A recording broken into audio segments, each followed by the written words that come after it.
চলে এসছে এই ঠান্ডার মধ্যে একটু মৌলির সঙ্গে দেখা করার জন্য।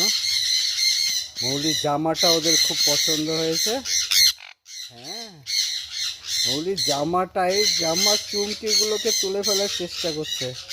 মৌলি, তোমার জামাটা ওদের খুব পছন্দ হয়েছে, বুঝেছো?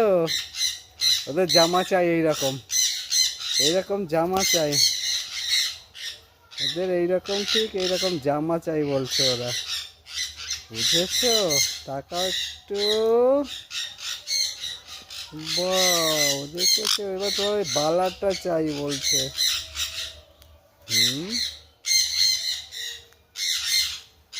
দেখেছো? হুম।